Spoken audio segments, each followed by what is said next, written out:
네, 명익님의 슈퍼챗이 와 있습니다. 총선 참패 후 망연자실할 때 박사님 방송 들으며 매일매일 수액 투약 중입니다. 늘 감사하고 고맙습니다. 그러셨는데 진짜 이 링거 맞으시는 건 아닌 것 같으네요. 고성국 TV가 링거라고 수액이라고 그렇게 말씀하신 것 같습니다. 네, 고맙습니다. 자, 이제 고성국 칼럼 하겠습니다. 불확실성 제거가 중요하다. 아까 제가 오프닝하면서 말씀드렸는데 저는 주식은 하지 않습니다만 주식 시장에 나오는 여러 가지 그 격언 같은 거는 좀 압니다. 불확실성이 제일 문제다. 불확실성이 일단 제거되면 그러면 그 과정에 이미 다 충격이 흡수되기 때문에 사실은 불확실성이 제거되고 나면 증시는 정상화된다. 이번 중동 전쟁도 마찬가지 아닙니까? 이스라엘이 이란의 그 고급 장교들을 폭사시켰거든요. 그리고 나서 12일 만에 이란이 이스라엘을 360여 발의 미사일 공격을 했는데 그 12일 동안이 불확실했어요. 분명히 이란이 가만히 있을 것 같지 않은데 어딘가 이스라엘을 향해서 공격을 할 것 같은데 어떤 규모로 어떤 형태로 공격을 할지 몰랐기 때문에 불확실했던 거예요. 그러니까 그 기간 동안에 불확실하니까 증시가 떨어지기 시작했어요. 불확실하니까 안정자산에 대한 요구들이 몰렸고 달러 강세, 금값 상승으로 나타났던 거죠. 근데 이제 막상 공격이 있었어요. 360여 발의 드론, 탄도미사일, 순항미사일 공격이 있었고 99%는 요격이 돼버렸어요. 그리고 큰 피해가 없이 곧 5차 중동전쟁으로 갈 것 같은 상황이 일단 정돈이 됐어요. 아직도 내연하고 있지만 일단 큰 전쟁이 조만간 발발할 것 같지는 않은 상황이 됐습니다. 이렇게 되니까 보통은 상식적으로 생각하면 공격받고 난 다음에 증시가 떨어질 것 같은데 오히려 공격받고 나서 중동 증시는 소폭으로 올랐다는 거거든요. 그러니까 이게 불확실성 제거입니다. 불확실성이 있는 동안이 위험하지 일단 불확실성이 제거되면 그러면 그 다음 단계로 나가게 되는 거예요. 지금 총선 패배 후 지금 오늘 8일째입니다. 일주일이 지났어요. 그런데 아직도 총선 직후에 전면 개편과 전면 쇄신의 화두는 던져졌는데 대통령실의 실장이야 수석 그리고 한도수 총리가 사의 표명을 했는데 그런데 이후에 어떤 쇄신 조치도 어떤 개편 조치도 현실화되지 않으니까 계속해서 불확실성이 올라가고 있는 거예요. 그 과정에 이제 해프닝도 많이 발생하게 되는 거죠. 여러분 생각해 보십시오.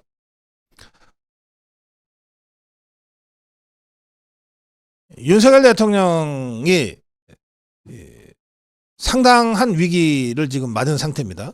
그러면 윤석열 대통령한테 위기 극복을 위해서 이런저런 제안을 하고 또 당정대 전면 개편, 전면 쇄신을 지금 공언하고 있는 상태니까 그러면 대통령 실장이나 총리 이 주요 포스트에 대해서 이런 사람은 어떻습니까? 저런 사람은 어떻습니까? 라고 나름 진정성을 갖고 조언하는 사람들이 한둘이겠습니까? 저는 그런 사람들이 없으면 문제라고 생각합니다. 그게 공식 루트건 비공식 루트건 그런 건 별로 중요하지 않아요. 그러니까 대통령뿐만 아니라 대한민국 국민들이 다 공식적으로만 삽니까? 공식적으로 사는 거는 빙산의 위에 나와 있는 10%죠. 대부분의 일은 비공식 영역에서 이렇게 저렇게 이루어지는 겁니다. 그러니까 수많은 사람들이 윤석열 대통령한테 이런저런 조언을 하고 제안을 하고 했을 거라고 저는 생각합니다. 안 했으면 그게 오히려 이상하고 문제인 거죠. 그런데 이런 제안을 하는 사람들 중에는 정치인들이 많을 거 아닙니까? 그럼 이 사람들은 언론 플레이의 귀재들이라고 할 수 있어요. 아니면 말고식의 언론 플레이가 그 과정에서 나옵니다. 그런가 하면 실장 하고 싶은 사람, 총리 하고 싶은 사람들이 또 한둘이겠습니까? 그 사람들 자가발전 아주 교묘하게 잘합니다. 저는 양정철 비서실장 박영선 총리라고 하는 이 루머 또는 해프닝은 그 과정에서 누군가가 언론 플레이를 해서 발생한 해프닝이라고 생각합니다. 어제 우리 여의도 뒷담화에서 송국권 대표는 그거를 김한길이 언론 플레이 한 것 같다라고 나름의 취재를 근거로 해서 분석해 드린 바도 있습니다. 뭐 제가 김한길이가 했는지 안 했는지는 저는 관심도 없고 잘 모르겠습니다만 통상적으로 이럴 경우에 자가 발전도 많고 언론 플레이도 많다. 그래서 제가 어제 생방송 중에 여러분들의 댓글을 보면서도 이건 무슨 뜬금없는, 이건 뭐 논평 가치가 없어, 그렇게 하고 제가 아예 언급을 안 했던 겁니다. 아니나 다를까 1시간도 되지 않아서 대통령실에 공식 입장 정리가 있었습니다. 사실무근이다. 그걸로 끝난 겁니다.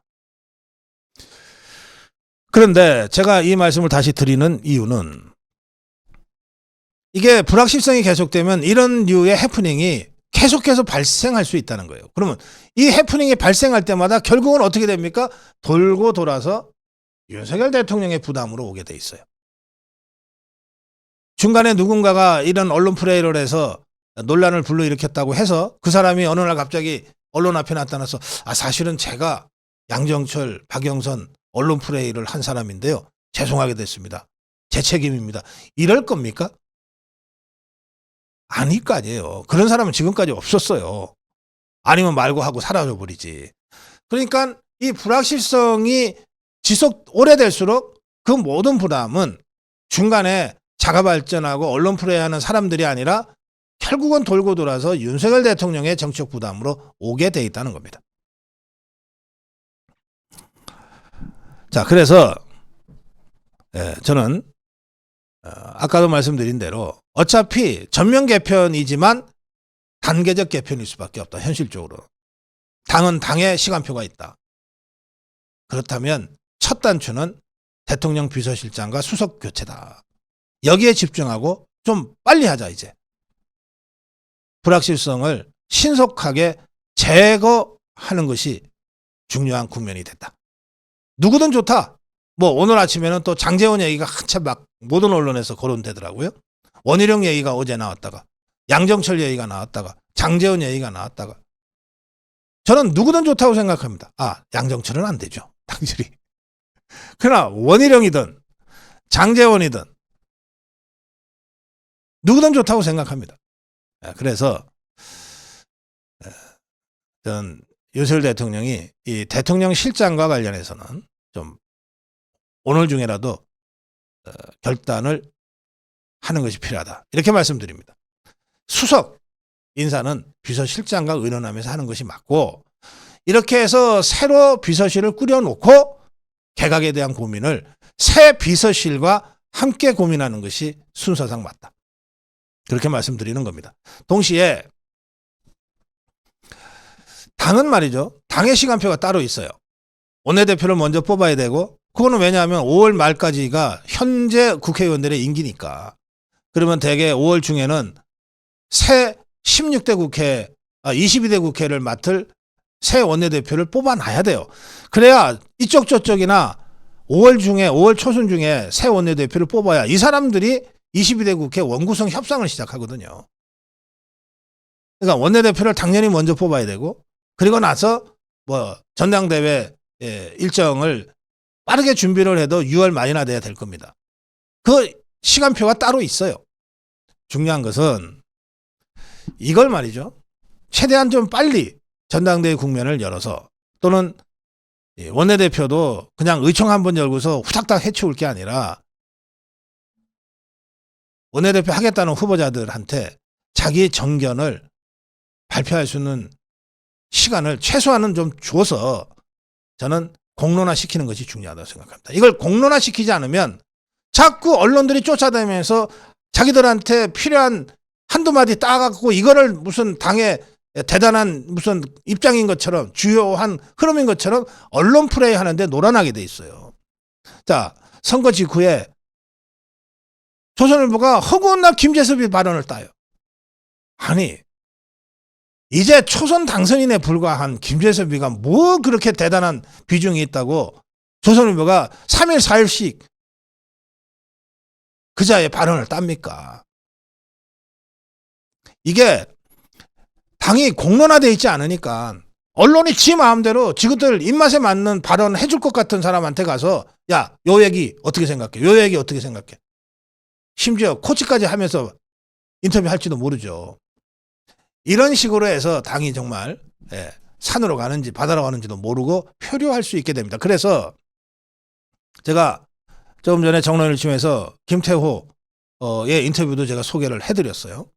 이런 중진들의 무게 있는 얘기들이 있어요. 이 사람들이 근데 언론이 찾아가지 않으면 지가 먼저 전화해서 내 생각 이렇다라고 얘기할 수는 없잖아요. 그러니까 원내대표 경선이 됐건 전당대회 장이 됐건 이걸 빨리 열어줘서 이런 수많은 이야기들을 공론화시키는 과정을 빨리 밟아라. 그러면 언론이 취사 선택해서 자기들 프레임 속에서 필요한 단어들만 갖다가 이 기사를 만들면서 그쪽으로 몰아가는 이 여론몰이로부터 벗어날 수 있다. 그런 점에서 윤재욱 권한대행이 새 원내대표 선출 문제를 최대한 빨리 그리고 공론화의 장으로 만들자. 그리고 이 전당대회도 최대한 일정을 빨리 투명하게 밝혀주고 그리고 이것을 신기일전하는 전면쇄신의 출발점이 되는 공론화의 장으로 만드는 이런 일정 관리를 좀 서둘러서 할 필요가 있다. 이 점을 제가 주장합니다. 네, 고성국 칼럼이었습니다.